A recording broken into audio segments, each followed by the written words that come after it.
All right, Pioneer fans, welcome into this week's Pioneer Offseason Beat. Today I'm joined by the head women's golf coach. You heard me, the head women's golf coach.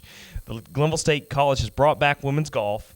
I'm going to be joined today by head coach Mike McGarry. Coach, thanks for joining us. Jonathan, thank you. Coach, we're going to hop right into this interview. Women's golf was here for several years. Program was canceled. It's now back. You get to kind of lead this resurgence of women's golf here at GSC. Talk a little bit about that and what that's meant to you. It's been a huge challenge. It really has. The recruiting piece has been huge. I was hard in March, a little bit late behind the eight ball, but I have found recruits all across the country, Washington, Utah, Jacksonville, Florida, Ohio, obviously, and Texas. So we look solid. I look for top 5 at the worst in the conference. Depends how things develop. I could see a top 3 possibly, but right now we're one player away from competing for the conference championship, and I think we'll be there next year. Your guys' schedule is set. It's not a daunting schedule, but you're going to face some pretty good teams in there. Against John Carroll, over at Ohio Valley. Then of course the MEC Championship, which is in late October. Talk a little bit about the schedule for the 2019 fall season. Okay, so most schools go up to Erie, Pennsylvania, as you know, and they play the 2-day at Gannon, and then they play the 2-day at Mercyhurst. Well, I'm from Cleveland, Ohio, and I'll tell you that the weather's not always that pretty that time of the year, especially up off of Lake Erie. So I decided to take the girls over to Kentucky, and we're going to start at Kentucky Christian. I believe it's called Hidden Cove Golf Course in Kentucky. We're going to start there the week of September 6th, 7th, and 8th. The following week, we're going to go up to Cleveland, play Hudson Country Club. That's the golf course where the Junior World is played. Phil Mickelson has actually won that tournament, so the golf course at Hudson Country Club is really good. I've been on it many times. The week after that, we go down to Canaan Valley Resort for a two-day there. And then the last week, as you mentioned, we're over at Ohio Valley. We're playing the Riverside Golf Course in Mason, West Virginia. We'll take the next week off. We welcome an invitation from Fairmont State if they want to have a match with us. We welcome that, Sarah Yost. And of course, we've got the Mountain East Conference Finals down there at Glade Springs. So I'm looking forward to this. This is going to be a good year. The schedule's set. It's good. It's competitive. There's an opportunity for the girls to really progress and get some confidence. Looking at the Mountain East Conference, the top 2 teams from last year, University of Charleston and Notre Dame.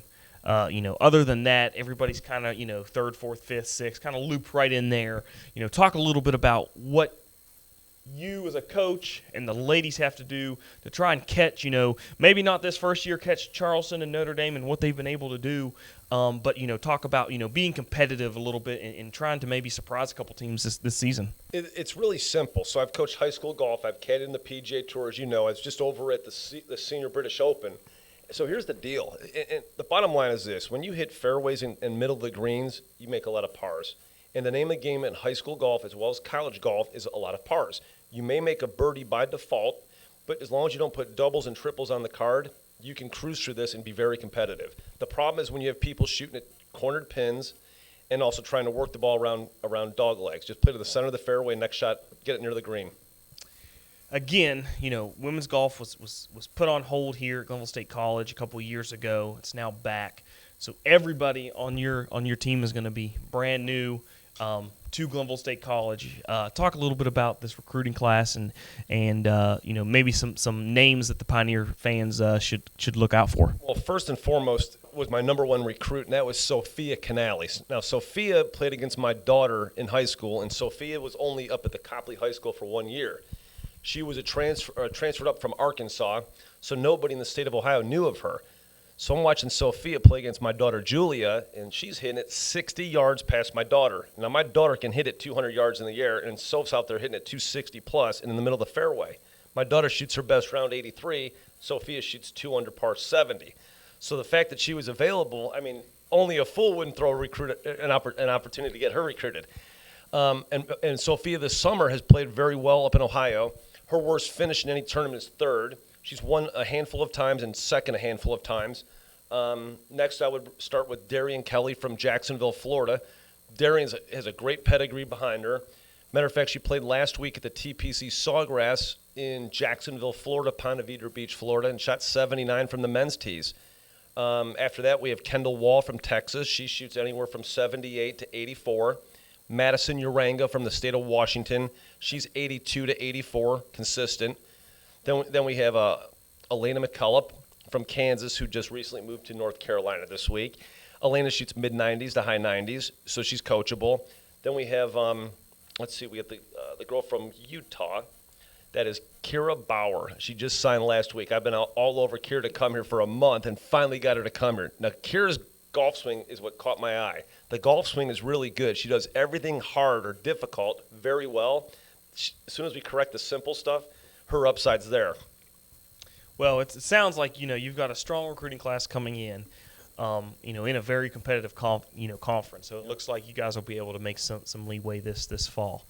Coach, it's almost here. I mean, it's the girls will be here. Before you know it, classes start on the 19th. It's flying. So I appreciate you taking some time to sit down and talking a little bit of Glenville State women's golf. I appreciate it. All right, Pioneer fans, that's going to do it for this week's Pioneer Offseason Beat. I'm your host, Jonathan Griffin, for Pioneer Media, Glenville State College, the women's golf program. Be sure to stay up to date with everything going on at Glenville State College at GSCPioneers.com, and we will see you guys next week.